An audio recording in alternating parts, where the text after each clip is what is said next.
Assalamualaikum. Hari ini saya akan memperkenalkan dua orang guru insan profesional yang bagi kami sangat bagus untuk anda semua kenali. KPG 3013 bertujuan untuk melahirkan satu insan guru yang profesional dan berintegriti tinggi. Yang pertama, Guru Lee Chi Wei merupakan guru fizik di Sekolah Menengah Kebangsaan Beaufort di Sabah. Beliau telah menerima 3 pendidikan. Yang pertama, Bachelor of Physics di Monash University pada tahun 2011, dan yang kedua, Bachelor of Applied Science di RMIT University di Melbourne pada tahun 2012. Kemudian beliau telah menerima Diploma Pendidikan Fizik di IPG KTI Johor Bahru pada tahun 2013. Mari kita tonton klip seterusnya.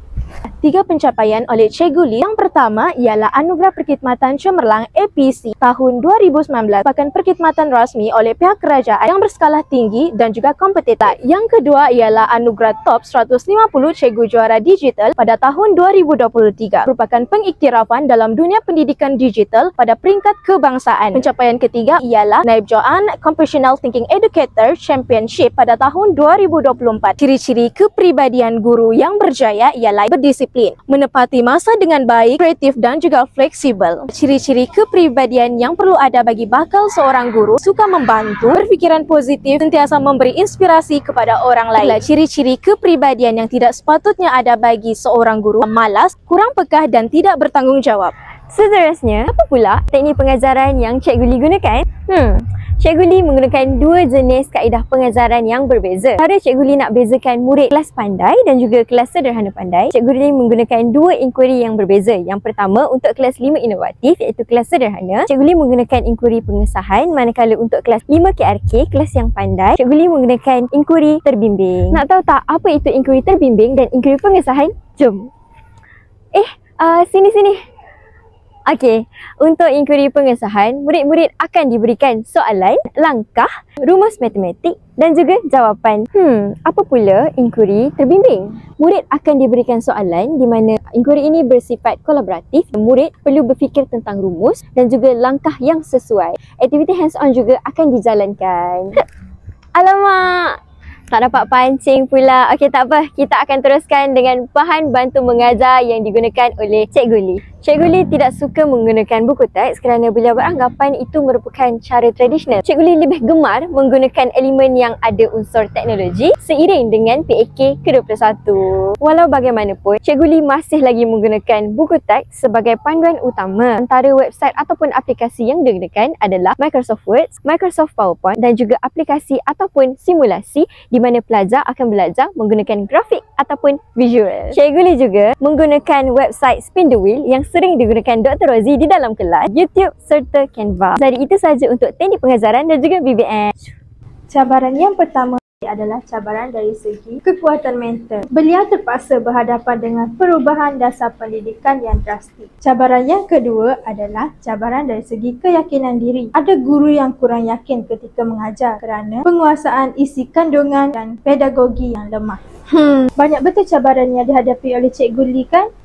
Kita beralih pula kepada kaedah pengurusan kelas dan mengawal murid berdasarkan 2 kelas yang berbeza. Antara kaedah yang dilakukan bagi kelas 5 inovatif menggunakan kaedah pengurusan kelas berstruktur. Cikgu Lee mengawal keseluruh PDP supaya murid tidak keliru dan tidak tertinggal satu pun pengajaran. Kaedah seterusnya dalam kelas 5 inovatif, kaedah arahan 1 demi 1. Kaedah ini membantu murid fokus pada satu tugasan pada satu masa yang sama. Kaedah ini juga dapat mengelakkan tingkah laku yang tidak terurus kerana pelajar tahu apa yang nak dilakukan seterusnya. Bagi kelas 5 KRK pula, Cikgu Lee menggunakan kaedah yang berbeza. Menggunakan kaedah pengurusan kelas fleksibel. Cikgu Lee hanya akan memberi soalan. Pelajar ni perlu mencari sendiri jawapan bersama ahli kumpulan ataupun berbincang dengan rakan sekelas. Akhir sekali, Cikgu Lee menggunakan kaedah peranan guru sebagai fasilitator. Cikgu Lee hanya akan membagi kumpulan dan Cikgu Lee hanya akan memantau satu kumpulan ke satu kumpulan dan memberi bimbingan kepada mereka. Tetapi mereka perlu berbincang sesama ahli kumpulan sendiri. Itu sahaja model bagi insan guru profesional. Bye! Belum lagi lah. Betul! Kita ada lagi satu cikgu profesional. Cikgu mana pula? Nak tahu tak? Kemudian guru yang kedua iaitu Nur Fatiah Aida binti Deris merupakan seorang guru bahasa Melayu di G10 dan kini beliau mengajar di Sekolah Kebangsaan Pekan Kuala Penyu. Beliau telah menerima pendidikan Ijazah Sarjana Muda Perguruan Bahasa Melayu Pendidikan Rendah dan Ijazah Sarjana Muda Pendidikan Bahasa Melayu. Untuk maklumat lanjut berkaitan dengan guru ini, mari kita tonton klip seterusnya. Kita kat mana ni?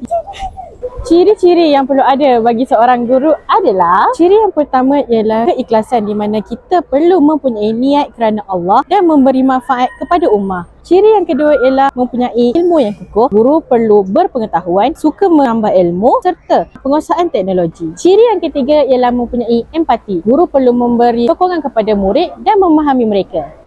Hana, nak ciri-ciri? Kau ni dengan duriannya lagi. Baiklah, ciri-ciri yang tidak perlu ada pada seorang guru adalah, ciri yang pertama, sikap sambil lewa. Guru tidak boleh mengambil mudah terhadap kerja yang melibatkan murid. Sikap cuai boleh mengakibatkan masa depan murid menjadi musnah. Ciri yang kedua iaitu emosi yang tidak stabil. Sikap yang mudah marah dan hilang sabar akan menjejaskan hubungan dengan murid semasa PDP. Ciri yang ketiga iaitu guru yang membezakan murid. Guru tidak boleh memilih kasih atau menghukum murid. Ciri-ciri yang perlu ada pada bakal seorang guru. Ciri yang pertama iaitu teliti. Guru perlu merancang pembelajaran hariannya, di mana guru perlu mempunyai bahan, objektif pembelajaran dan aktiviti yang jelas. Ciri yang kedua iaitu guru yang suka mengajar, di mana mereka perlu kreatif supaya belajar lebih seronok dan faham di dalam kelas. Guru yang suka mengajar, di mana guru perlu memberi bimbingan tambahan kepada pelajar yang memerlukan, tak kira waktu dan kesusahan. Pencapaian utama Cikgu Fatia sebagai guru bidang Bahasa Melayu sebagai Jurulatih Utama Negeri Bahasa Melayu MBM MBI melibatkan penguatan pedagogi bahasa. Yang kedua merupakan Jurulatih Utama Zon Negeri Sabah bagi peningkatan profesional Bahasa Melayu yang khususnya melibatkan latihan dan bimbingan di dalam PDP. Yang ketiga merupakan Jurulatih Utama Negeri yang melibatkan kit pembelajaran sokongan Bahasa Melayu di sekolah rendah. Guru menggunakan teknik pengajaran yang sesuai di dalam kelas. Teknik pengajaran yang sering digunakan Cikgu Fatia di dalam kelas: permainan bahasa, gamifikasi, teknik tertingkap perenggan, teknik tertingkap baris, tunjuk cara, teknik jelajah kata. Yang terakhir, think, pair and share. Okey semua, bye. Dah habis. Jom makan. Kira satu lah. Ya. Tak ada. BBM. Jom. Antara bahan bantu mengajar yang digunakan oleh Cikgu Fatia dalam kelas: PowerPoint, Microsoft Word, Canva, Quizzes, Kahoot, bahan maujud. Antara cara yang sering digunakan oleh Cikgu Fatia bagi mengawal keadaan kelas dan murid: yang pertama, menetapkan rutin lebih awal. Cikgu Fatia menetapkan peraturan do and don't dan berbincang dengan murid akan mengenakan denda kiranya pelajar tidak mengikut peraturan dan tidak menjaga tingkah laku. Yang kedua, membina hubungan yang positif. Cikgu Fatia sering memberikan pujian kepada murid yang mendengar kata dan menjaga tingkah laku dan mengelakkan menggunakan kata-kata yang negatif kepada murid. Cara yang ketiga, Cikgu Fatia memberi arahan yang jelas dan mudah difahami oleh murid di dalam kelas. Yang keempat, Cikgu Fatia sering membuat pemantauan secara berterusan. Cikgu Fatia akan sentiasa bergerak di dalam kelas bagi memantau hasil kerja murid. Antara cabaran yang dihadapi oleh Cikgu Fatia dalam bidang pendidikan, cabaran menguasai kemahiran teknologi. Bagi guru yang kurang mahir dalam bidang teknologi, mereka terpaksa mengambil masa yang lebih untuk belajar tentang teknologi. Cabarannya seterusnya adalah bebanan kerja guru. Ia melibatkan jam kerja yang panjang kerana perlu siapkan RPH, kelas tambahan dan komunikasi dengan ibu bapa. Cabaran yang terakhir adalah kepelbagaian tugas pentadbiran. Perlu mengurus pelbagai laporan, rekod kehadiran dan penilaian berformat. Oleh itu, sistem pentadbiran yang berbeza boleh menjejaskan pembelajaran di dalam kelas. Dari Pahang ke Genting Highland, kita telah perkenalkan guru-guru ini. Kesimpulannya, Guru Lee merupakan seorang guru cemerlang fizik. Beliau telah menggunakan pelbagai kaedah pengajaran dan pembelajaran. Dia telah membahagikan kepada dua tahap kognitif pelajar. Pengajaran beliau banyak menggunakan kaedah yang mempunyai ilustrasi dan sebagainya. Seterusnya, Cikgu Fatia merupakan seorang guru cemerlang Bahasa Melayu. Beliau telah menggunakan pelbagai teknik pengajaran dan pembelajaran. Beliau juga telah memberikan nasihat bahawa seorang guru itu perlulah menepati bahasa baik dalam berkomunikasi dan tidak selalu leka dalam kehidupannya.